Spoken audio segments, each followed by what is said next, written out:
Dans cette vidéo, nous allons créer un escalier par composant dans Revit. Donc, pour créer un escalier dans Revit, il y a plusieurs manières de faire. Donc, nous allons voir les paramétrages possibles, les différentes possibilités et typologies d'escalier. Donc, pour créer un escalier, on va dans l'onglet Architecture. Après, la fonction escalier. Donc, on va sélectionner cette fonction-là. Et là, on a automatiquement, on switch sur l'onglet modifier et on nous indique qu'il y a la fonction en cours qui est la création de l'escalier. Il y a deux types d'escaliers dans Revit. Pour créer, soit on crée un escalier par composant avec des formes prédéfinies particulières, surtout les escaliers courants tels qu'un escalier droit avec deux volets et un palier, ou bien des escaliers en colimaçon ou des escaliers balancés selon la forme. Donc, il est aussi possible de créer un escalier par esquisse, et là, on travaillera plutôt en 2D, en ligne, avant de convertir le dessin sous forme d'escalier dans le modèle. Donc, cela nécessite bien sûr une certaine maîtrise et une compréhension des typologies de lignes et de la manière de faire. On verra ça dans une autre vidéo. Donc, pour cette vidéo, nous allons faire un escalier par composant. Donc, l'escalier qu'on a ici maintenant, on peut aller voir par rapport déjà au niveau. Nous avions créé les niveaux préalablement. Donc il faut toujours avoir créé les niveaux et le décalage ajusté entre les niveaux de départ et d'arrivée de l'escalier. Dans notre cas, nous allons démarrer l'escalier du rez-de-chaussée vers le R+1. Donc j'ouvre le niveau, la vue architecturale rez-de-chaussée, et là je vais choisir un escalier droit. Je vais choisir le niveau de départ, le niveau d'arrivée. Donc on a dans la fenêtre de propriété la possibilité de choisir le niveau de départ, le niveau d'arrivée et puis de configurer éventuellement un décalage à l'arrivée ou au départ. Les autres options, donc, bon, ça c'est une option de structure qu'on ne va pas utiliser, mais il est possible de configurer le nombre de contre-marches et la profondeur du giron. Ces deux paramètres-là définissent si votre escalier il est ergonomique ou non.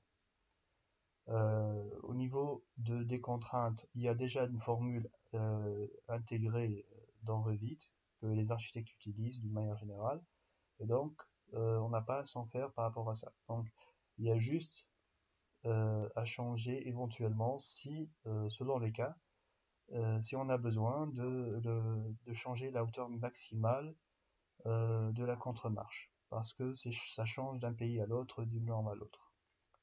Donc, je reviens sur cette interface, je vais changer le nombre de contre-marches pour mettre 20, et automatiquement, on va voir que le reste s'est ajusté, donc il a divisé l'hauteur de 3,25 m qu'on a entre nos niveaux sur le nombre de contre-marches sélectionnées.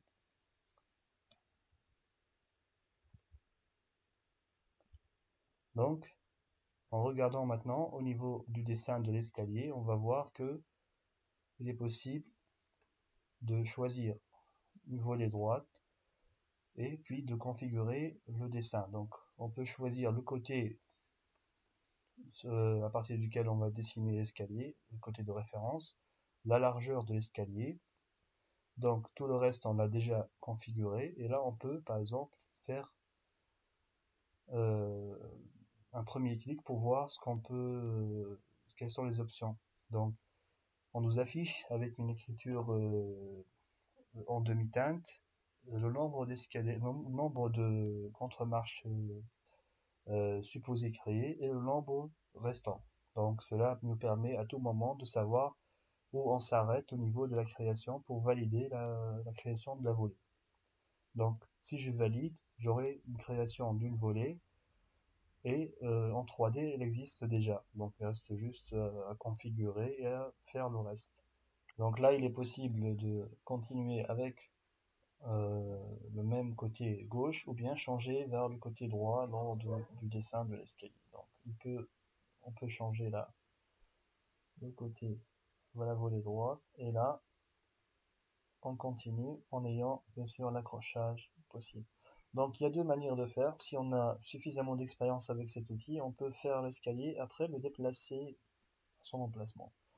Mais pour débuter, surtout au début, on n'a pas les bons réflexes ni la précision, il vaut mieux utiliser ce qu'on appelle les plans de référence pour se référer au niveau de l'accrochage et puis la limitation de chaque volet. Donc, par exemple, là, je vais choisir un plan de référence. C'est quoi en fait le plan de référence? C'est un outil qui permet d'avoir des repères. Ce sont des plans virtuels qui montent, qui permettent de se référer sur plusieurs étages, qui peuvent être verticaux ou horizontaux, ou même diagonales. Ils peuvent servir aussi pour paramétrer le modèle ou bien des familles Revit. Donc, c'est une sorte de repère en 3D. Donc, si je choisis maintenant l'option de décalage, je vais choisir de décaler de 1 mètre, et là, je vais créer un décalage de 1 mètre dans ce sens, et puis je vais changer et je vais créer un décalage de 2 mètres 30 dans l'autre sens. Pourquoi? Parce que notre cage d'escalier va être dans cet angle-là. Donc là, je vais aller revenir dans l'outil de création de l'escalier. Je vais choisir l'escalier droit avec la volée.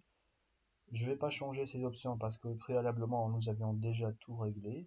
Et donc, je peux commencer du côté donc, droit, du côté gauche, et faire les 10 premières contre-marches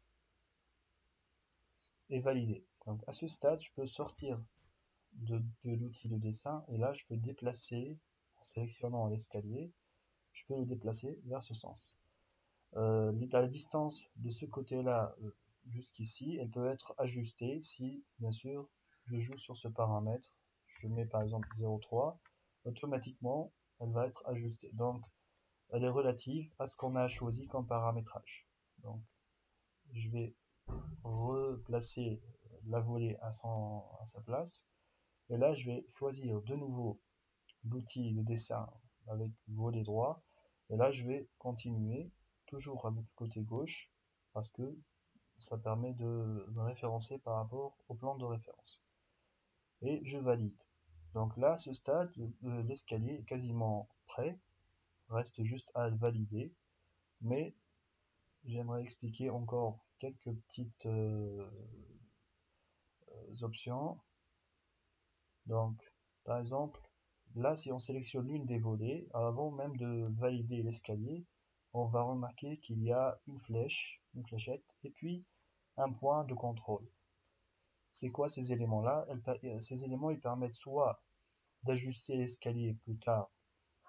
Si par exemple on a besoin de démarrer l'escalier plus tôt, on peut utiliser cette flèche-là pour ajouter des contre-marches dans ce sens et les enlever à l'arrivée. Donc, on enlève de la volée, de la deuxième volée pour rajouter à la première volée. Sinon, il y a une possibilité aussi d'ajouter carrément une contre-marche, donc en utilisant le point et en maintenant un clic gauche pour ajouter une contre-marche carrément.